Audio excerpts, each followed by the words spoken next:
G'day folks. So what inspired this, what I'm going to do today, is I recently got lucky enough to have a little niece born into the family, and I built a bait for her.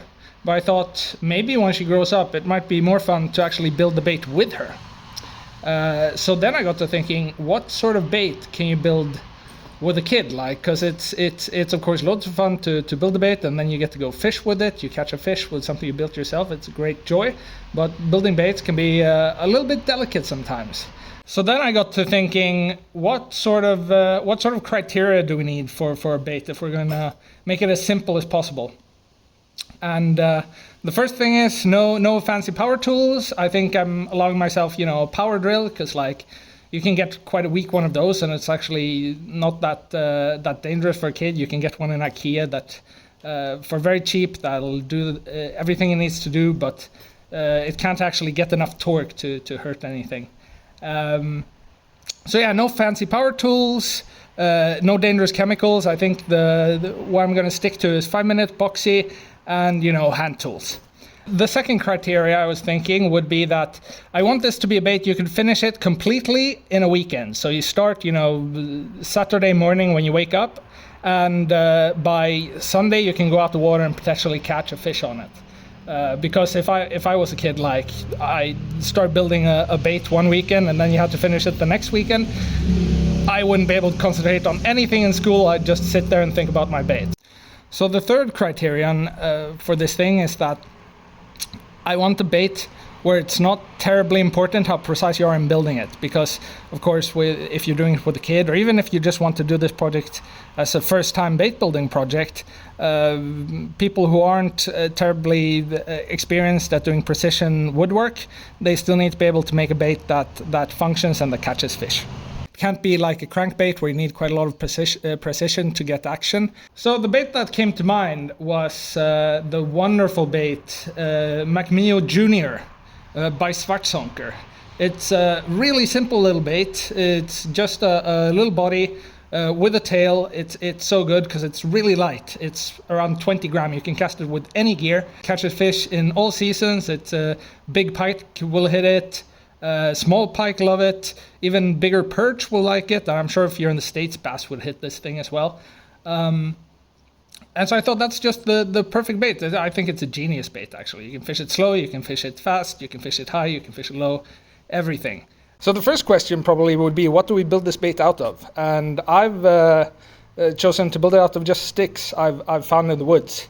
And that's for two reasons. One, it's cheap, it's easy to find, and it's something you can actually do with your kid. Go out in the woods, find a stick that the kid chooses, and then build a bait out of it. It's kind of a cool thing, I think. And two, it's already round, so it's already got sort of the shape we're after in the finished bait. What you want to do is, go out into the woods, find dead sticks on the ground are completely rotten, but they're dry-ish. If you take it straight off the tree, it'll be completely wet and it'll probably crack when you dry it. What I did with this was bring it home afterwards, put it on the radiator for a couple of days. You can also put it in the oven at like 100 degrees Celsius for a couple of hours, and it'll come out cracker dry. But it's important that it's dry, of course. Now, what I'd like to have done at this point would be to actually bring out a kid to help me build this bait, to show that this method is actually appropriate for building baits with kids. But as we don't actually have any of those at handy, I have the next best thing, which is my lovely fiance, who's going to help us build one today. Now, after that, the first step is to debark it, because we don't want any of that bark. So the preferred tool here is, I think, a normal utility knife, like we call these moraknivar in Swedish. These are, of course, the most dangerous tools in anyone's shop. So depends on how big of an idiot your kid is. Do you think he can handle using a knife? Well, then fine. If not, you could probably do this just as easily. Well, not just as easily, but you could probably do this with a rasp or a bit of sandpaper, removing the bark. When I was a kid, I was whittling all the time with knives like this. I was also a big idiot, so I also cut myself all the time. But, each to his own.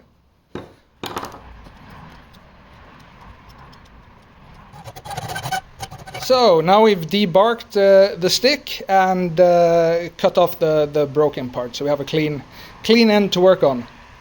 Now the next step is rounding off this end, because we're going to be applying epoxy to it later, and if there's one thing epoxy can't deal with very well, it's like sharp angles. So you want this thing to be, doesn't have to be, perfect sphere, but as round as reasonably possible. And you can do this, well, if I were to do it, I'd start out with the utility knife, I think we call it, one of these razor blade knives. But they're very sharp, and you can easily cut yourself with them. First time I built a bait with one of these, I sliced my leg open with 7 stitches. So if you're a beginner, it might be better to just use old rasp and file to do this. Get the job done.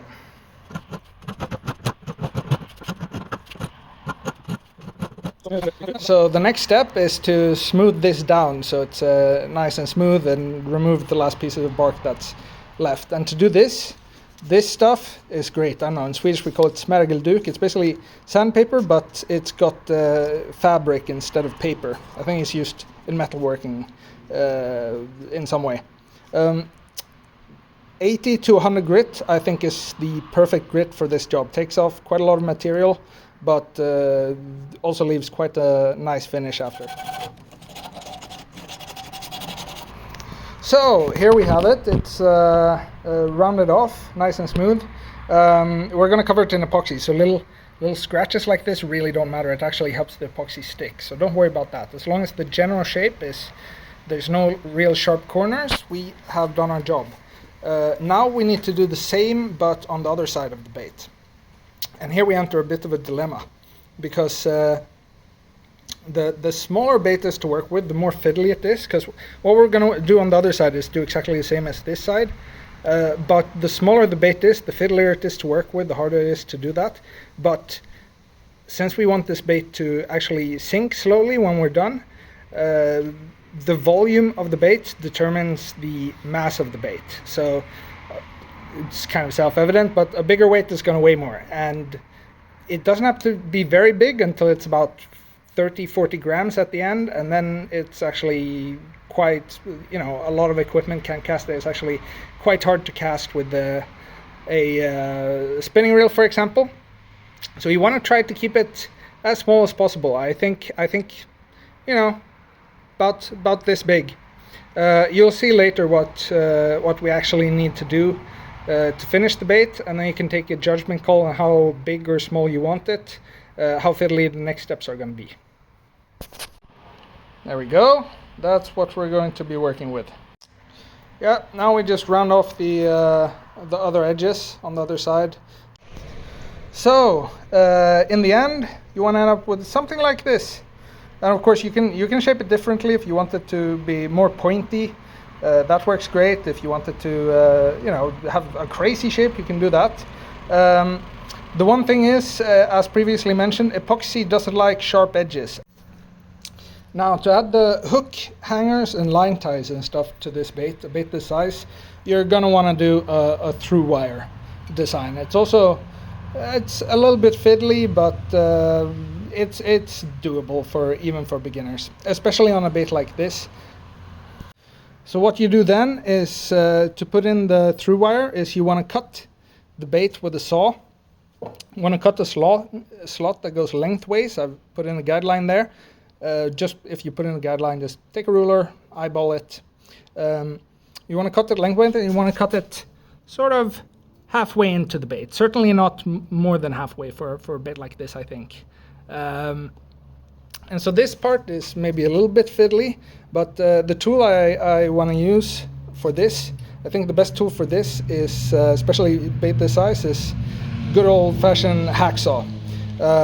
You can pull it tight so it's super duper straight, super strong, will keep a straight line. And if it goes dull, you can change the blades. And it leaves a nice, neat little slot. It doesn't take off a lot of material, so if you see you're going sideways, you have time to correct it. So, whoopsie, we have an SKP. So we're done with the slot, the slot for the through wire.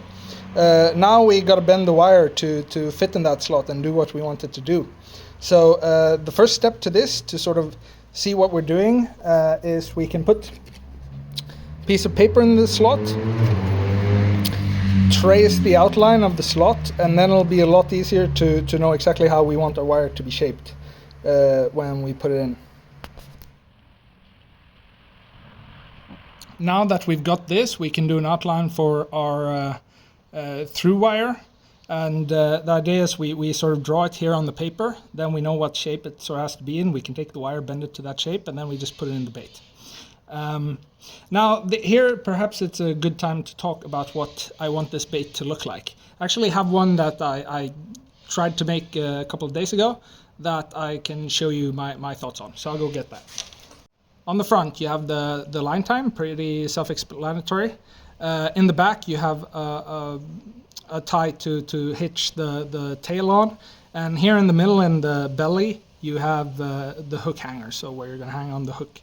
But what is this loop over here, I hear you ask?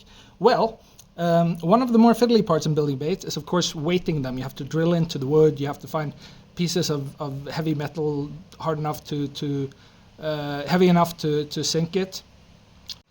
So an easier way to weight the bait that I think works well is if you make this line tie here, then you can just put like pair sinkers, you can put little weights on there, and then we can weight the bait after we've built it. Makes the building process a lot quicker and easier, and you don't have to drill any holes with the drill or anything like that. So then you think, where do we want this bait? Well, we want it, of course, in the bottom of the bait, because if you have weight in the bottom, you have the wood that floats on top. It's going to want to stabilize, it's going to want to stay with its back upwards and its belly downwards in the water. And I think also you kind of want it in the front of the bait. So if you make it heavy so that it sinks, you can pull it up, it'll go up, and then it'll sink down, up, and it'll sink down. So that's why I put this little loop in here. Later we're going to weight the bait and make sure it sinks as we want it, and we do that by putting sinkers up here in the front of the bait. So now a step that I kind of should have done earlier but I forgot is we want to keep track of which way the bait was facing when we did this outline. So we can just put a little arrow here, a little arrow here, and now we know this is the front, that's the back if you want it that way. Should have done this before I drew this outline, but yeah, it's a nice little trick. Now we want to draw how our line tie should look. So this is front of the bait, we have the line tie here, and then we want the little weight hanger up here, then we want to, here we go. Now the next part to this is bending the wire. And here the wire you want is stainless steel wire. And I don't know, I'm quite lucky in my hardware store Biltema. You find this stainless steel wire, but if you can't find stainless steel wire where you live, or if it's a bit difficult, I mean everything, you can order it on internet nowadays. But I think a lot of car workshops that do exhaust systems, they probably have stainless steel welding like MIG wire. If you can't find anywhere in a hardware store, maybe go to a car shop with, I don't know, box of chocolates or a couple of beers and say like, hey, bought you guys this, could I have a couple of meters of your stainless steel welding wire? They can just take it out of the MIG welder. It could be a way. So now you've got to bend it, and this part there's sort of no way to get around it. This part is always going to be a bit fiddly. It does help if you have sort of start with the straight wire to begin with. Now this stuff I have here, it's very soft, and of course it comes in a roll. It's not very straight and hard to get it straight. So what I did was I have another video where I show myself doing this, making an inline spinner, but put one end into the vise like this, one end into the vise, and then over here put it in the chuck of your power drill, and then put tension on it while you spin it around. This will work harden it and it'll straighten it so it's completely straight. So this part, there's no way around it. It's gonna get a bit fiddly. Don't worry, like if you mess it up, you know, they make steel wire in factories every day. Just throw it away, start again. But the tools, I mean, I'm gonna use this needle nose plier. You want a plier for this. A needle nose works all right. What you really want is a round nose plier, but you don't have them anywhere. You can, again, order them off of the internet, but needle nose plier works fine. So we're thinking, what do we want? We want to start with this loop here in the front. So we're going to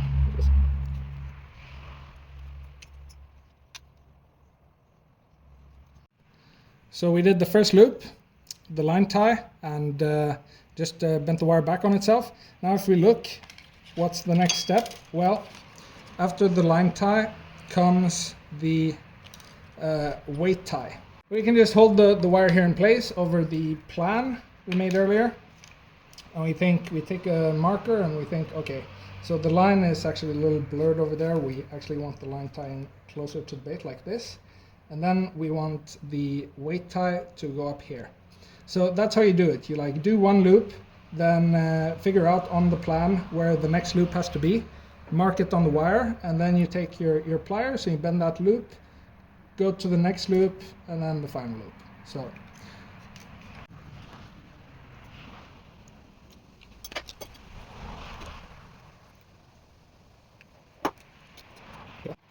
So now we did this first part where the wire goes back into the bait and then comes out for the second loop. And here you just, the important thing to mark here, of course, is just where the bait, like the wood, ends and where the wire is exposed. So that, we make a little marking here, and now we can bend it back all the way to the back of the slot, and then to the next loop and next loop. And that's just how you keep on going. Mark your path, bend the wire, then keep going. So this is it then. Now I've made this through wire. Fits all right on the plan. Yeah. Now one small problem I have with this is that this wire, I think it's 0.9, slightly just so that it's a little bit thick to get into the slot. You have to force it a little bit. Put the bait on the vise and you just press it down. Use a flat nose screwdriver or something to press it down.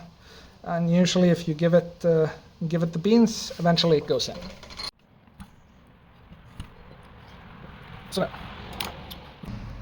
So there she is. Next step is protecting it. So what I like to do is I like to just use normal 5-minute epoxy. You can get it everywhere. It's not terribly expensive or hard to get a hold of. Doesn't leave the greatest finish. I mean, when we make normal baits, real baits, we use real lure making epoxy clear coat usually. That takes like a week to harden, a day to harden so you can touch it, and then a week to harden so that you can use it. 5-minute epoxy, you can touch it, you can keep working, you can add another layer after, well, like it says, 5 minutes. And the protection it gives the bait for a bait this size and for the use case is super adequate. Great. So yeah, that's what we're gonna go up and do now. What we're gonna do now is give the bait a protective coating of 5-minute epoxy. So when you work with this stuff, of course, it's important to make sure you don't make a mess. I've just covered my working area in trash bags that I cut up. This looks fancy, but this is just normal 5-minute epoxy, which I've put in syringes so that I can mix the ratio exactly with precision. Epoxy is of course a chemical. You have two components and you mix them together. The components are in liquid form, and mix them together, it becomes a hard plastic. And the stuff I buy is from Biltema. It's like a third of the price of the next cheapest one. Works great, but it comes in these separate tubes, so I put them in the syringes. I'd recommend you buy the ones that come in syringes already. For just a little project, you can get away with those. You need something to mix it in. Taking a plastic cup. Probably use paper cups, but some of them have wax in them and maybe it doesn't work. I don't know. I've never used them. Something to mix it in, something to mix it with. You know, these wooden spoons, disposable spoons. One super important piece of equipment to have when doing this is disposable gloves, because this 5-minute epoxy stuff, it's not super bad to get on your skin, but it's not great for you either. What can happen is you can develop allergic reactions to it, and then yeah, it's no fun. But with disposable gloves, you avoid that. So what we're going to do now is make a little bit of epoxy, and just with this piece of hard to see, but this piece of plastic cup that I cut up, just sort of force it into the slot where we put the wire, just so that there are no air bubbles, and when we put on the coating later. So for this, you don't need a lot of epoxy, you just need a little click, a little drop. Nu måste du börja blanda. Ja, det är ena sidan igen. Och se till att få att kanterna skjuter runt det liksom in i en hög, så att det blandas. Så tar jag med fingrarna och börjar smeta ut.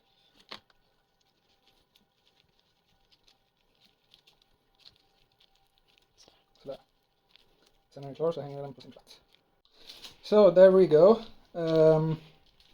We did the first, we filled in the slot, and the excess we just smeared as a thin layer on the whole bait afterwards. Another thing that is also necessary, so you have to have some place to hang the lure while it's while it's curing this epoxy. And so I just did this. I took a random box I had, put a bit of wire in it. Really simple, don't need anything fancy. Now, as you notice, we worked directly with the epoxy with the hands. If you show the gloves. These gloves are covered in epoxy, so you want to take them off without getting epoxy on them. And there's a bit of a technique. You just, yeah. There we go, the dentist shows. Now, it's also great to have a trash bag at hand, very close when you're working with this. I forgot that, so I'm going to have to go get it. It's also, of course, great to have some tissue paper at hand, just in case something spills where you really don't want it. So while the first bit of epoxy is waiting to cure, you can prepare for the next batch. I've cut down another cup. I like to cut them down so it's easier to get in there and scoop all the epoxy out. Cut off the ends of the spoon so you have a flat area to work with. When you mix it, it's nice to be able to scrape everything into a corner so it's all get mixed. And so everything's together, and then smear it out, and that's quite an effective way to mix it. It's quite important that you mix it thoroughly. They say with epoxy, mix it, and then mix it some more. If you see, this cup also came with a bunch of dimples in the bottom. I've popped them out, so it's sort of round and smooth in the bottom. That's preferable, because if there are dimples, the epoxy can get stuck in there and it doesn't get into the mix. And if you don't mix the epoxy properly, it won't harden properly. It won't really work. So and also, it's epoxy is when it's hardened, it's not so bad for you. For like it's not so toxic for you. Not so bad to have on the skin and stuff. But if you mix it in properly, it can the components of it aren't great for you. So you want to make sure you mix it thoroughly, have the right ratio. Also, these plastic cups they cut up, if you think you'll be doing more of this, save them. And usually the leftover epoxy in the cups, you can just pop it out when it's completely hard. And then you can reuse the cups, which is great. The lure is hanging there. I'd say the first bit of epoxy is pretty much cured. It's time to put on the next coat. But I will start by saying some things about epoxy. It is two chemicals, they mix together, they react, and you get a solid plastic. However, they need heat to react. I've tried to do this in a cold garage where it's like 15 degrees and the epoxy just never set, it never cured. Had to take it in and put it like above the radiator for it to cure. So you want like reasonable room temperatures to work with this at least. The hotter it is, the faster it cures, so the less time you have to work with it. When we make like proper baits, we of course use lure building epoxy clear coat. That takes a day pretty much, 8 hours to become solid, 12 to a day to be able to touch it, and fully hardens in a week. But using 5-minute epoxy, of course, it goes a lot quicker, a lot easier to deal with. However, due to that, it's also you also have to keep that in mind when you're working with it, because you don't want to get halfway through coating the bait, and then the epoxy you wanted to use is suddenly solid, and you have loads of dimples and clumps on the bait. It's not great. So when I mix the 5-minute epoxy, I tend to mix it thoroughly, hard, quick, for exactly 1 minute. And then you get about 3-ish minutes, 2-3-ish minutes to work with it before it starts clumping up. And because it's an exothermic reaction, you can actually feel when the cup starts getting warm, then you know it's time to hurry. Because then it starts, in the center, it starts to harden. You can have a bit colder in the room, and then you have a bit more time to work with. So we've tested the bait, we've touched it. It was a bit sticky, but felt solid, so it's time to do some more, to do another coat. And this time we're going to take a lot more clear coat. On your first coat, like, you don't need to go crazy, but do more clear coat than you really need, so you're sure you have enough to cover the entire bait.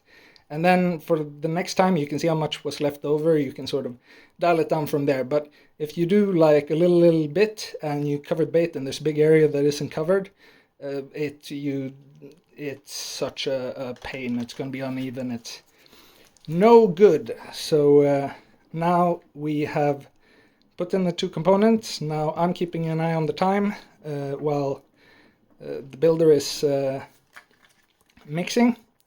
We're going to mix it hard and completely for 1 minute.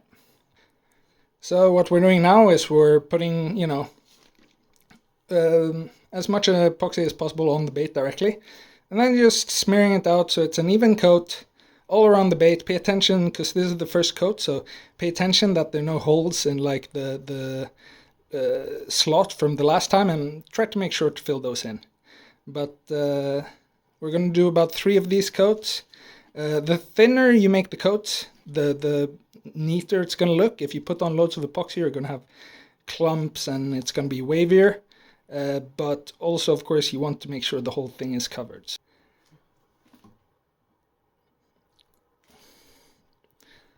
It's a bit of a balancing act, but it usually ends okay. So now when this coat is on, it's a bit thicker than last time. If you hang it up directly, it's going to all sort of drip to the bottom. So you can just sit for a couple of minutes and hold it, and eventually it'll be solid but still sticky. Then you just hang it on your hook and start preparing for the next coat of epoxy. So after 4 coats of epoxy, we end up with this.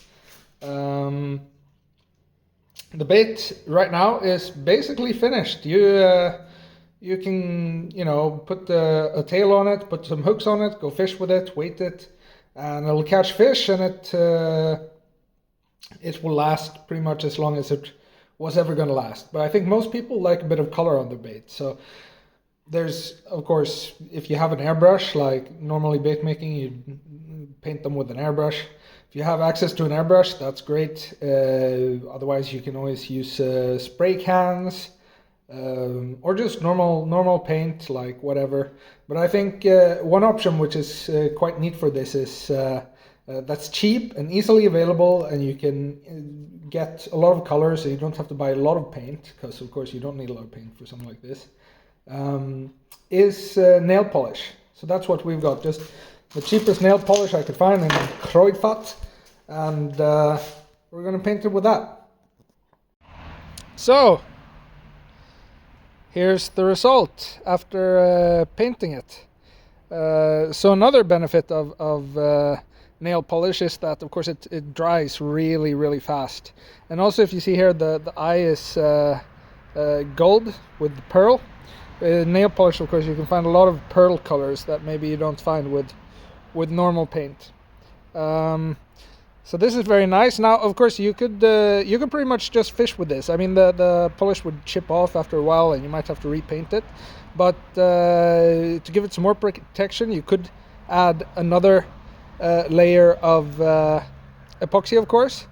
But what we're going to do, I think, is just dip it in one component boat varnish. So that's what we're going to do now.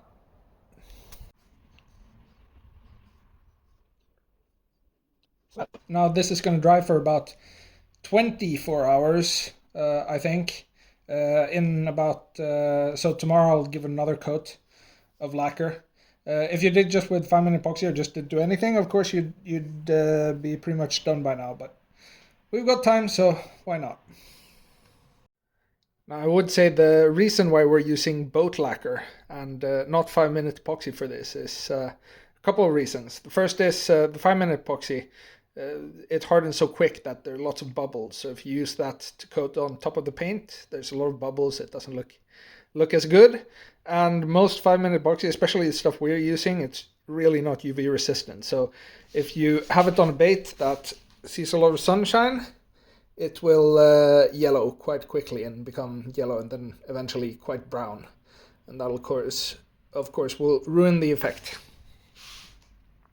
So here it is, all nice and shiny.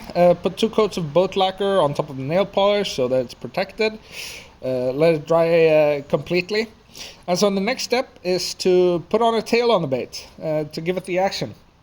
So what I've got for that is I've got a series of these grub baits. Now, if you remember the McMeo Junior tail bait that I based this design on, they actually have extra tails you can buy for those. Those are very good, but you don't need that. You can just go to your local tackle store, buy these grub baits, and then cut them off, and then you'll attach those to the bait. So here's one that I did before. And essentially the way we attach the grub bait to the bait is through what we in Swedish call a shallow screw. We call it a shallow screw because it was used by pike fishermen to rig on tackle hook harnesses to soft plastic baits without attaching any weight like you'd have on a jig head.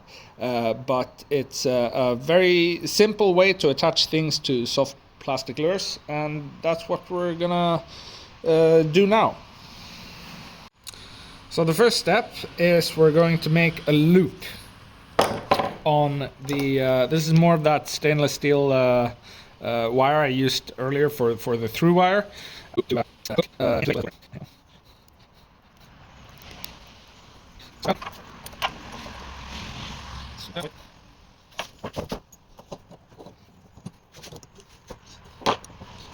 So there, don't need to do anything more with that, just a nice little twist of the wire around the loop. So now we have to make this into sort of a corkscrew shape to be able to screw it into the soft plastic. So the way I do this, so I just stick it in the vise together with a 4mm drill bit. So you can use whatever diameter you want, but I think for a soft plastic bait like we're using, 4mm is going to be perfect. So this part is actually a little bit fiddly, and you want the wire to be all the way to the top, as close to the top of the vise as you can, and as close to the loop as you can. There we go. Make sure everything is nice and tight. Now what you're gonna do is take pliers to get some grip and just coil this wire around the drill bit and try to make nice tight coils that lie directly on top of each other. And you're gonna want, 5, 6 maybe.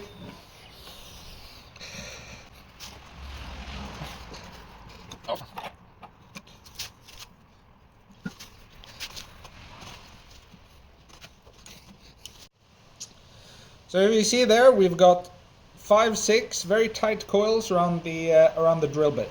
Now we're going to take it off the drill bit and then put it back on top of the drill bit again. See how it fits there? Up. Put it back in the vise. Now we can take the loop and put it in the position we want, which is right in line with these coils. So if you see now, I've taken the loop, and I did mess up this a little bit, but it doesn't really matter. But I put the loop in pretty much the center of these coils. Now this is the very nice part.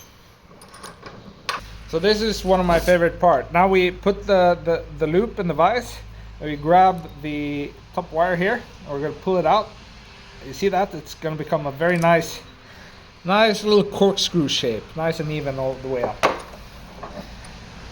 Now we can take our tail, figure out how much of that corkscrew we're going to want. Probably only 1 or 2 coils, but it's nice to have more coils to work with to start with than you actually need. Cut off this here. So this is what we end up with. And it's not terribly important that this is super even or super centered. It's just something to hold on to the tail. Now the tail we're going to be using for this bait is this beautiful Relax tail. It came like the other ones, it came from Grub. But I would like to say that I got this from my good friend Leon from Prince Bait. And he's an awesome guy. He's one of the most dedicated bait builders I've ever met. And just wanted to say that if you haven't already checked out his Instagram and all his social media, I'll put them in the description. Go check them out, because this guy is an amazing bait builder and incredibly dedicated to make the most beautiful and the most well-functioning baits. Probably some of the best ones out on the market. So yeah, hello Leo. Leon up in Groningen. Yeah, so what you do then with the tail is just put this into the soft plastic like this. Try to make it go in. Screw it in place. Yeah. Like that. Doesn't look too bad, huh? Now we're going to put it on the bait with a split ring. We're going to put a hook on it. Actually, it's going to go this way. Bait with a split ring, going to put a hook on it, and then we're ready to weight it. So one thing that has to be said about these screws in the soft plastic is they can unscrew themselves. So one thing you can do to avoid that is just a little drop of cyanoacrylate normal super glue on there. That's enough. And then screw it in. So this is pretty much a done bait. The last part of this process is going to be weighting it so it sinks at the rate that we want it to. But the keen-eyed among you will have noted that the eye actually ended up at the back of the wooden part of the bait, which is perhaps not super traditional. In all honesty, it was a bit of a miscommunication that happened there.